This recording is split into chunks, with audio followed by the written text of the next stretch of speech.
इस कहानी की शुरुआत में हमें गौरव भूमि दिखाई जाती है जहां सभी जानवर मिलजुल कर रहते हैं। वह सभी अपने राजा सिम्बा की गुफा के बाहर मौजूद होते हैं। सिम्बा अपनी प्रजा से कहता है कि मेरे दोस्तों, मेरे परिवार के बढ़ने का वक्त आ गया है। हमारी यह गौरव भूमि बाबा का वो सपना है जो पूरा हुआ और कितनी खुशी की बात है कि जल्दी ही मैं और नाला जिंदगी की डोर में एक नए रंग का धारा पिरोने जा रहे हैं। सिम्बा की बात सुनकर सारे जानवर बहुत खुश होते हैं क्योंकि सिम्बा की बातों का मतलब था कि जल्दी ही वह एक और बच्चे का पिता बनने वाला है। अगले सीन में हम नाला को देखते हैं जो जंगल में अकेली थी और प्रेग्नेंट होने की वजह से एक सुरक्षित जगह पर बैठ जाती है और मदद के लिए सिम्बा को बुलाती है। अगले सीन में हम टिमोन और पुम्बा को देखते हैं जो जल्दी सिम्बा के पास पहुंचते हैं तो सिम्बा उन्हें अपनी गैर मौजूदगी में कियारा का ध्यान रखने को कहता है क्योंकि वह नाला के पास जाने वाला था। सिम्बा टिमोन और पुम्बा से कियारा को डराने और फालतू की स्टोरी सुनाने से मना करता है क्योंकि टिमोन और पुम्बा काफी ज्यादा मजाकिया थे और अक्सर झूठी कहानियां सुनाकर कियारा को डराया करते थे। अब कियारा भी वहाँ आ जाती है जो सिम्बा से मिलकर बहुत खुश होती है। वह डर रही थी। सिम्बा कहता है कि मैं जल्दी लौट आऊंगा, जब तक तुम टिमोन और पुम्बा के साथ ही रहना। फिर सिम्बा के वहाँ से जाते ही टिमोन और पुम्बा कियारा को झूठी कहानियां सुनाने लगते हैं कि किस प्रकार उन्होंने मिलकर इस कार को हराया था। अब कियारा को टिमोन और पुम्बा की बातों पर विश्वास नहीं हो रहा था क्योंकि उसने तो सुना था कि उसके डैड सिम्बा ने इस कार को हराया है। अब बारिश के साथ बिजली चमकने की वजह से कियारा डरने लगती है और गुफा के अंदर छुप जाती है। अब वहाँ पर रफ़ीकी भी आ जाता है जिससे मिलकर कियारा बहुत खुश होती है। रफ़ीकी कियारा को बताते हैं कि उसके माता पिता उसकी जन्मभूमि पर गए हैं जहाँ से वह तुम्हें लाए थे और जल्दी ही वह उसके लिए एक ऐसा तोहफा लेकर आएंगे जिसे वो कभी नहीं भूल पाएगी। कियारा वो को आकाश में चमकने वाली बिजली से डर लग रहा था, जिस पर रफ़ीकी कियारा को बताते हैं कि उसके पिता भी जब छोटे थे तो बिजली के चमकने से डरते थे और महाराज मुफासा के पीछे छुप जाते थे। एक रात महाराज सिम्बा को रोक के ऊपर ले गए और सिम्बा को बिजली के सामने दहाड़ने को कहा। उस वक्त पूरी रात सिम्बा और महाराज मुफासा तूफान के सामने दहाड़ते रहे। रफ़ीकी की बात सुनकर कियारा बोलती है कि वह कभी भी अपने पिता और दादा की तरह नहीं बन पाएगी। कियारा की बात सुनकर रफ़ीकी कियारा को उसके दादा यानी कि महाराज मुफासा की कहानी सुनाना स्टार्ट कर देते हैं। रफ़ीकी बताता है कि एक कहानी शुरू होती है पहाड़ों और गौरव भूमि से बहुत दूर एक ऐसी जगह जहाँ सभी जानवर प्यास से मर रहे थे क्योंकि 20 अमावस्या से वहाँ पर पानी की एक बूंद भी नहीं बरसी थी। अगले सीन में हम छोटे मुफासा को देखते हैं जो अपने मॉम डैड के साथ था और सुबह होते ही मुफासा अपने मॉम डैड से पूछता है कि वो सामने रोशनी कैसी है। इस पर मुफासा के मॉम डैड उसे बताते हैं कि उस आखिरी बादल के भी पीछे मौजूद है मेलेले जहाँ पर बेहिसाब खाना मौजूद है और सारे जानवर वहाँ खुशी से रहते हैं। फिर मुफासा अपनी मॉम से पूछता है कि क्या हम कभी वहाँ पर जा सकते हैं क्या। इस पर मुफासा की मॉम उसे बताती है कि हम वहीं तो जा रहे हैं, लेकिन अगर तुम चाहो तो उसे अभी से महसूस कर सकते हो। मुफासा इसके बाद अपने मॉम डैड के साथ मिलकर उस सपनों की जगह मेलेले को महसूस करता है जहाँ पर चारों तरफ फूलों की हरियाली थी, हरे भरे पेड़ और घास के मैदान हैं, छोटी छोटी नदियाँ और तालाब मौजूद हैं जहाँ सारे जानवर खुशी से एक साथ रहा करते थे। अब मुफासा के ऊपर बारिश की पहली बूंद गिरती है जिसे देखकर मुफासा बहुत खुश होता है। सावन आने की वजह से बारिश होना शुरू हो गई थी जिसकी वजह से सालों से सूखी पड़ी नदी में पानी बहने लगा था और हाथियों के साथ ही बाकी सारे जानवर भी नदी में पानी पीने के लिए इकट्ठा हो रहे थे। मुफासा भी यह देखकर बहुत खुश होता है और नदी में जाकर मस्ती करने लगता है। अब देखते ही देखते नदी में पानी का लेवल बढ़ने लगता है और मुफासा नदी के बीच में फंस गया था। अब मुफासा को बचाने के लिए मुफासा के पिता खुद भी नदी में कूद जाते हैं और काफ़ी मुश्किलों का सामना करने के बाद किसी तरह मुफासा को किनारे पर फेंकने में कामयाब हो जाते हैं। लेकिन मुफासा की मुश्किलें अभी भी ख़त्म नहीं हुई थी क्योंकि वह अभी भी शेप नहीं था और चट्टानों के दूसरी तरफ मुफासा की मोम मुफासा को अपनी तरफ बुला रही थी। अब इससे पहले कि मुफासा अपनी मोम के पास जा पाता, एक हाथी का बच्चा पानी की बड़ी लहर के साथ तेजी से बहते हुए आता है और उस चट्टान से टकरा जाता है जिस वजह से डैम टूट जाता है और मुफासा पानी के साथ बहने लगता है। मुफासा पानी में डूब रहा था, वह एक सूखी लकड़ी के ऊपर आ जाता है पर वह बहते हुए अपने मॉम डैड से बहुत दूर एक दूसरी जगह पर पहुंच जाता है। अब मुफासा जब नदी में होता है तो उसके पास टाका आता है जो उस जगह के राजा ओवासी का बेटा था। टाका मुफासा को बताता है कि वह खतरे में है क्योंकि नदी में बहुत सारे मगरमच्छ मौजूद हैं जो तेजी से मुफासा के ऊपर हमला करने के लिए बढ़ रहे थे। मुफासा यह देखकर डर जाता है और किनारे की तरफ आने की कोशिश करने लगता है। मुफासा को तैरना नहीं आता था जिसकी वजह से उसे बहुत प्रॉब्लम हो रही थी। अब इससे पहले कि मगरमच्छ मुफासा को मारते वहां टाका की माँ आ जाती है और उन मगरमच्छ को डराकर वहां से भगा देती है। इस तरह मुफासा की जान बच जाती है। टाका के कहने पर टाका की मॉम मुफासा को अपने साथ घर ले आती है। मुफासा को देखकर टाका के डैड ओवासी बिल्कुल भी खुश नहीं थे, क्योंकि वह नहीं चाहते कि कोई अजनबी उनके परिवार का हिस्सा बने। ओवासी को डर था कि कहीं मुफासा बड़ा होने के बाद उनकी जगह ना ले ले। अब ओवासी टाका और मुफासा को आपस में एक रेस लगाने के लिए कहते हैं, जिसमें अगर मुफासा हार गया तो ओवासी उसे मार देंगे, लेकिन अगर मुफासा जीत गया तो उसे उनकी फैमिली में रहने दिया जाएगा और कभी भी ओवासी उसके ऊपर हमला नहीं करेंगे। अब रेस शुरू होती है, पर कई दिनों से भूखा रहने की वजह से मुफासा कमजोर हो गया था, इसलिए वह टाका से रेस हार रहा था। लेकिन टाका जानबूझकर मुफासा को जीतने देता है, जिससे मुफासा की जान बच जाती है और उसे रहने के लिए जगह और एक परिवार मिल जाता है। अब देखते ही देखते समय के साथ मुफासा और टाका बड़े हो जाते हैं और वह दोनों एक अच्छे दोस्त थे और भाई की तरह हर समय साथ में रहा करते थे और खूब मस्ती करते थे। वहीं ओवासी मुफासा को टाका के साथ देखकर बिल्कुल भी खुश नहीं थे और वह मुफासा को टाका से दूर रहने के लिए कहते हैं। ओवासी टाका से कहते हैं कि तुम्हें उस आवारा से दूर रहना चाहिए, क्योंकि मेरे बाद तुम इस जगह के राजा बनोगे, इसलिए तुम्हें अपनी माँ के बजाय मेरे साथ रहना चाहिए। राजा कभी भी औरतों के बीच में नहीं रहते। वहीं दूसरी तरफ मुफासा टाका की मॉम के साथ रह रहा था, जो मुफासा को शिकार करना और दूसरे जानवरों का पता लगाना सिखा रही थी। अब मुफासा जब टाका की मॉम के साथ झुंड में शिकार करना सीख रहा होता है तो वहाँ पर टाका भी छुपकर उसे देख रहा था। फिर अगले ही पल सफ़ेद शेर मुफासा और टाका की मॉम के ऊपर हमला कर देते हैं। टाका की मॉम उन शेरों से फाइट करने लगती है और मुफासा को वहाँ से भागने के लिए कहती है। अब टाका काफ़ी डर गया था, इसलिए वह बाकी जानवरों के साथ भागने लगता है, पर मुफासा उन्हें छोड़कर नहीं जाना चाहता था। वह इस माँ के साथ उन शेरों से फाइट करता है, जिससे वह एक शेर को मार भी देता है। इसमें टाका की माँ की जान बच जाती है। अब अपने साथी के मरने के बाद दूसरा सफ़ेद शेर डरकर वहाँ से भाग जाता है और फिर ओवेसी को जब इस बारे में पता चलता है तो वह जान बचाने के लिए मुफासा को धन्यवाद बोलते हैं। वहीं दूसरी तरफ सफ़ेद शेर जब अपनी जान बचाकर अपने राजा किरोस के पास पहुंचता है तो किरोस उसके ऊपर बहुत गुस्सा होता है, क्योंकि मरने वाला शेर किरोस का बेटा ही था, जिससे वह काफ़ी गुस्सा होता है। अब किरोस के कहने पर उसकी शेरनियां उस शेर को जान से मार देती है, इसलिए वह डरकर वापस लौट आया था। इधर रात में ओवासी टाका को समझाते हैं कि यह बात किसी को भी पता नहीं चलनी चाहिए कि तुम अपनी माँ को छोड़कर भाग गए थे, क्योंकि तुम यहाँ के राजा बनने वाले हो और शाही खून हो। वहीं दूसरी तरफ ओवासी का खबरी किरोस और उसके झुंड को देखकर ओवासी के पास वापस आता है और ओवासी को बताता है कि घुसपैठिए उनके ऊपर हमला करने वाले हैं और उनके हर एक साथी के बदले किरोस के झुंड में 2 बब्बर शेर हैं। ओवासी यह खबर पता चलने के बाद टाका को वहां से कहीं दूर चले जाने के लिए कहता है, क्योंकि उन्हें किसी भी तरह से शाही खून को बचाना था। ओवासी मुफासा को भी टाका के साथ जाने और उसकी हिफाजत करने के लिए कहते हैं। पहले तो मुफासा उन्हें छोड़कर वहां जाने से साफ साफ मना कर देता है, लेकिन जब टाका की माँ मुफासा को टाका के साथ जाने और उसका साथ देने के लिए कहती है तो मुफासा इसके लिए मान जाता है और टाका के साथ वहां से निकल जाता है। कियारा इसके बाद रफीकी से पूछती है कि क्या घुसपैठिए आ गए। इस पर रफीकी कियारा को बताते हैं कि हाँ, किरोस के साथी उसे ओवासी के राज्य में ले आए, लेकिन फिर भी ओवासी वहां डटे रहे। ओवासी किरोस से कहते हैं कि वो उसके साथ जंग नहीं चाहते। इस पर किरोस ओवासी को बताता है कि वह साखों की वादियों का अकेला राजा बचा हुआ है और तुम्हें मारने के बाद जहां तक सूरज की रोशनी फैली है वह पूरा साम्राज्य मेरा होगा। पूरे जंगल का सिर्फ एक ही राजा रहेगा और वह राजा मैं रहूंगा। और वहीं दूसरी तरफ मुफासा टाका के साथ लगातार आगे बढ़ रहा था। अब किरोस भी ओवासी को मारने के बाद अब मुफासा और टाका को मारने के लिए उनके पीछे जाता है। अपने पीछे किरोस और उसके साथियों को देखकर मुफासा और टाका अपनी जान बचाकर भाग रहे थे और भागते भागते वह पहाड़ी के किनारे पर पहुंच जाते हैं, जहां से नदी का पानी काफी नीचे गिर रहा था। मुफासा कोई रास्ता ना देखकर किरोस और उसके साथियों से लड़ने का फैसला करता है, लेकिन टाका किरोस से नहीं लड़ना चाहता था। वह अपने बाप की तरह ही डरपोक था, इसलिए वह मुफासा को अपने साथ लेकर पहाड़ी से नीचे कूद जाता है। ऊंची पहाड़ी से नीचे नदी में गिरकर मुफासा और टाका सुरक्षित थे और काफ़ी खुश भी थे, क्योंकि उन्हें लग रहा था कि उनकी जान बच गई। लेकिन वह गलत थे, क्योंकि एक एक करके अब किरोस और उसके साथी भी ऊपर से नदी में कूदना शुरू कर देते हैं। अब टाका और मुफासा उनसे बचकर नदी के साथ बहते हुए वहां से आगे निकल जाते हैं। अब जंगल में मुफासा और टाका को शराबी मिलती है, जिसकी टोली के साथियों को किरोस ने मार डाला था, लेकिन शराबी किसी तरह बच गई थी। शराबी के साथ उसका एक बर्ड जाजू भी था, जो आसमान से आसपास के खतरों के बारे में शराबी को बताया करता था। शराबी मुफासा से पूछती है कि तुम कहाँ जा रहे हो, तो मुफासा बताता है कि हम मिलेले जा रहे हैं। तो शराबी को मुफासा की बातों पर विश्वास नहीं होता, क्योंकि उसे लगता था कि मिलेले सिर्फ किस्से और कहानियों की बात है, वह हकीकत में मौजूद नहीं है। इसके बाद हम रफीकी को देखते हैं, जिसके झुंड के साथी रफीकी को अपने साथ पेड़ पर नहीं रहने देना चाहते थे, क्योंकि उनका मानना था कि रफीकी काला जादू जानता है और आज जिस चीते ने उनके ऊपर हमला किया था उसे भी रफीकी ने ही अपने सपने से बुलाया होगा।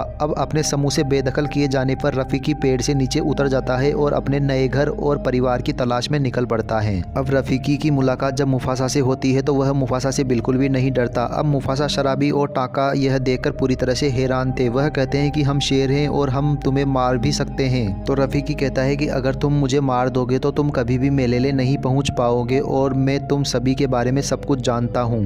मुफासा उसकी बातों से हैरान था क्योंकि वह सब कुछ सच कह रहा था। वह रफीकी को बताता है कि तुम हमें मेलेले ले चलो, उसके बदले में हम तुम्हारी हिफाजत करेंगे और तुम्हें नहीं खाएंगे। टाका को रफीकी की बातों पर विश्वास नहीं हो रहा था, इसलिए वह रफीकी को मारकर उसे खाना चाहता था, लेकिन मुफासा टाका को ऐसा करने से रोक लेता है। अब वह सभी रफीकी के साथ मेलेले की खोज के लिए निकल पड़ते हैं। वहीं दूसरी तरफ टिमोन और पुम्बा रफीकी की इस कहानी से बिल्कुल भी खुश नहीं थे, क्योंकि उन्हें लग रहा था कि रफीकी ने अपनी कहानी में खुद तो एंट्री मार ली, लेकिन उन दोनों को अभी तक अपनी कहानी के अंदर एंट्री नहीं मरवाई। अब रफीकी टिमोन और पुम्बा की बातों को इग्नोर करके कियारा को मुफासा की सच्ची कहानी सुनाना जारी रखते हैं। रात में जब मुफासा सोता था तो उसे मेलेले के सपने आते थे। रफीकी मुफासा को बताता है कि तुम्हारा सफ़र सिर्फ सपना नहीं बल्कि हकीकत है, क्योंकि तुम्हारी माँ तुम्हें राह दिखा रही है और जो तुम जहाँ जा रहे हो वही तुम्हारा परिवार होगा। अगली सुबह मुफासा जब अपने सामने काली गहरी घाटियों को देखता है तो उसे अपनी माँ की कही गई बातें याद आने लगती है कि काली गहरी घाटियों से उस पार मेलेले मौजूद है। इसलिए वह घाटियों से होते हुए आगे बढ़ने का फैसला करता है, क्योंकि पत्थरों से होते हुए आगे बढ़ने से उनके पैरों के निशान नहीं बनेंगे। पहले तो शराबी मुफासा की बात मानने से साफ साफ मना कर देती है, लेकिन जब मुफासा शराबी को आंख बंद करके अपने पीछे आ रहे खतरे को महसूस करने के लिए कहता है तो शराबी को भी पता चल जाता है कि किरोस अपने साथियों के साथ उनके पीछे आ रहा है। अब शराबी टाका और रफीकी मुफासा के साथ घाटियों में से होते हुए आगे बढ़ना जारी रखते हैं। रास्ते में टाका मुफासा से शराबी से बात करने का तरीका पूछता है, क्योंकि वह शराबी को पसंद करने लगा था और वह चाहता था कि वह उसकी रानी बने। मुफासा टाका से कहता है कि तुम शराबी की तारीफ करो और उसे बताओ कि वह जिन बकर फूलों की वादियों से आई है वह जगह कितनी खूबसूरत है। उसे बकर फूल की घाटियों के बारे में सवाल पूछो।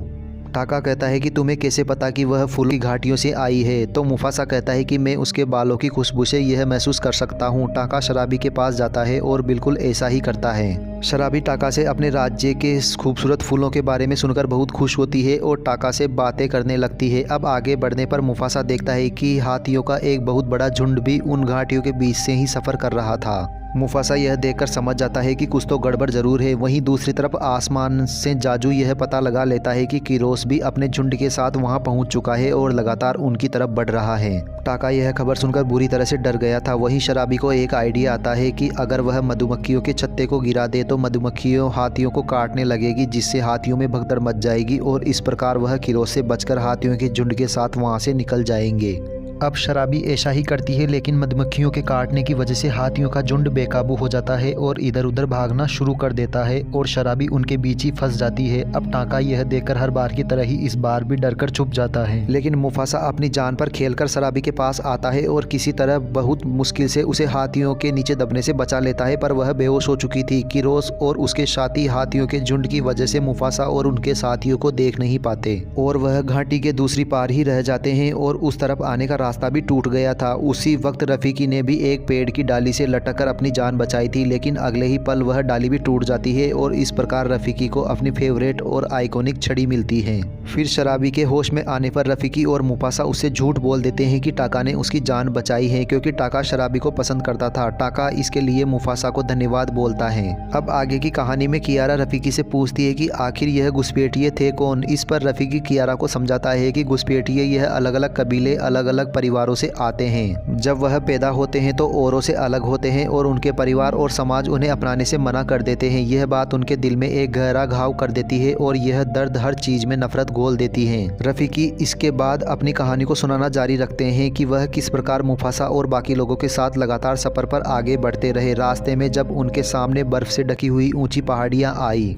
तो रफीकी ने मुफासा और उसके साथियों को उन बर्फ़ की पहाड़ियों के ऊपर से होते हुए आगे बढ़ने के लिए कहा। मुफासा ने जब रफीकी से पूछा कि क्या तुम सच में कभी मेले ले गए हो, इस पर रफीकी ने बताया कि एक बार भी नहीं और ना ही अब तक उसके देखे गए सपने में से एक भी सपना पूरा हुआ है। लेकिन रफीकी दिल से इस बात पर विश्वास करता है कि मेले सच में मौजूद हैं और अब मुफासा को भी दिल से इस बात पर विश्वास करना होगा। अब आगे सफ़र के दौरान मुफासा जादू से अपने पंखों की मदद से अपने पैरों के निशान मिटाने के लिए कहता है, क्योंकि वह जानता था था कि किरोस अपने झुंड के साथ जरूर उनके पीछे आएगा। जाजू मुफासा की बात मानकर एक एक करके उनके पैरों के सारे निशानों को मिटा देती है। इधर किरोस जब अपने झुंड के साथ वहां पर पहुंचता है तो बर्फ में मुफासा और उसके साथियों के पैरों के निशान न होने की वजह से वह रास्ता भटक जाते हैं और उन्हें कुछ भी समझ नहीं आ रहा था कि आखिर वह अब किस तरफ जाए।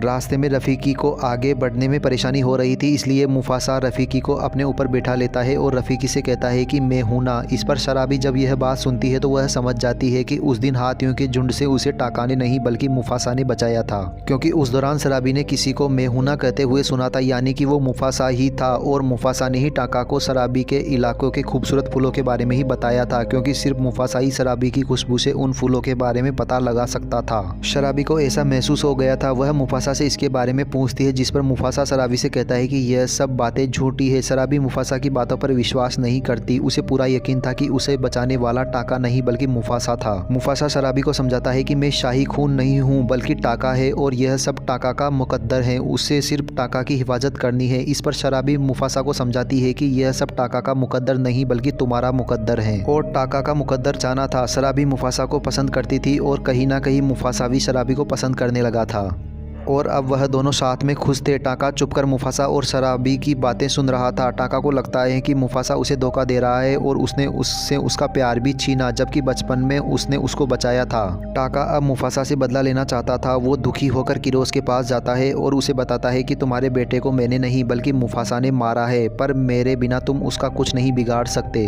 तो किरोस कहता है कि आखिर तुम हमारी मदद क्यों करोगे? तो टाका कहता है कि उसने मुझसे अपना प्यार छीना और मेरे माँ बाप भी, क्योंकि अगर वह तुम्हारे बेटे को ना मारता तो मेरे माँ बाप जिंदा होते और अब मैं तुम्हें मिलेले लेकर जाऊंगा। यह सुनकर किरोस टाका की बात मान लेता है, क्योंकि वह बर्फीले पहाड़ पर पूरी तरह से भटक चुके थे और अब टाका भी उनकी टोली में शामिल हो जाता है। वहीं दूसरी तरफ मुफासा टाका के वहां न होने की वजह से काफी परेशान हो रहा था कि तभी वहां पर टाका आ जाता है, जो मुफासा के पूछने पर उससे झूठ बोल देता है कि वह पहाड़ों में शिकार करने गया था, लेकिन उसे वहां पर कोई शिकार नहीं मिला। मुफासा इसके बाद अपने साथियों के साथ मिलेले की तरफ आगे के सफर पर निकल पड़ता है, पर टाका किरोस के लिए पीछे पंजे के निशान छोड़ता है ताकि वह उनके पीछे आ जाए। मुफासा जल्दी ही बर्फीली ऊंची पहाड़ियों को पार करके हरे भरे घास के मैदान और ऊंचे पेड़ों की वादियों में पहुंच जाता है।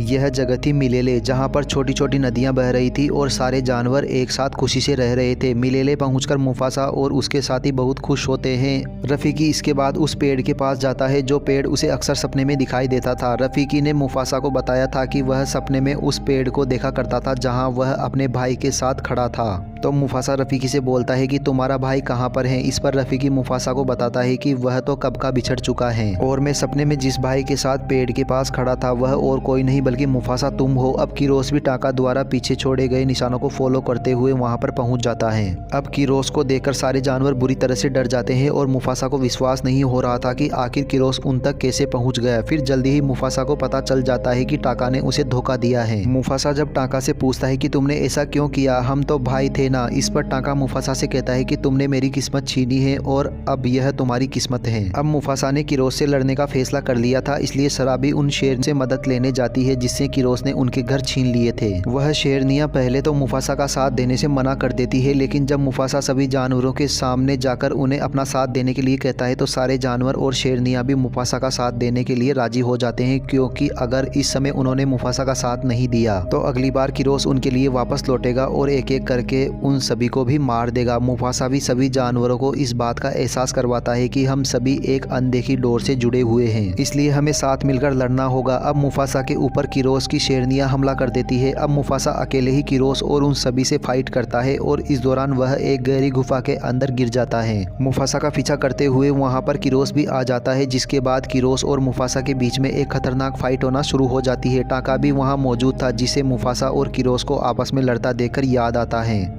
कि उसकी मॉम ने एक बार उसे कहा था कि एक दिन उसे भी अपनी बहादुरी दिखाने का मौका मिलेगा और अब उसे एहसास हो रहा था कि मुफासा उसका भाई है और उसने अपने भाई से गद्दारी की जबकि उसने अपनी माँ को बचाया था। अब किरोस मुफासा को अपने पंजे से मारने ही वाला था कि तभी उसके सामने टाका आ जाता है, जिससे किरोस का पंजा टाका को लग जाता है और टाका के चेहरे पर एक क्रॉस हो जाता है। अब टाका और मुफासा एक साथ मिलकर किरोस से फाइट करते हैं, तो फाइट के दौरान चट्टान टूटने की वजह से किरोस और मुफासा गहरे पानी में गिर जाते हैं, जहाँ पर मुफासा बड़ी ही चालाकी से किरोस को ऊपर से गिर रहा एक बड़े पत्थर के नीचे धकेल देता है, जिससे किरोस उस बड़े पत्थर के साथ ही गहरे पानी के अंदर समा जाता है और मारा जाता है। मुफासा इसके बाद पानी से बाहर आ जाता है। टाका मुफासा को बाहर निकलने में मदद करता है। इधर शराबी मुफासा को जिंदा देखकर काफी खुश होती है, अब क्योंकि मुफासा ने किरोस को मारकर सभी जानवरों को उसके खतरे से बचाया था, इसलिए सारे जानवर अब मुफासा को अपना राजा मानने लगे थे। वह सभी उसके सामने सर झुका लेते हैं। अब मुफासा मेलेले का नया राजा बन जाता है। राजा बनने के बाद मुफासा सारे जानवरों को बताता है कि वह सब एक समान हैं और साथ में मिलकर मिलेले में रहेंगे। मुफासा इसके बाद अपनी मॉम से भी मिलता है, जो आज भी जिंदा थी। मुफासा अपनी मॉम से मिलकर बहुत खुश होता है, लेकिन वह इस बात से दुखी भी था कि उसके पिताजी अब इस दुनिया में नहीं रहे।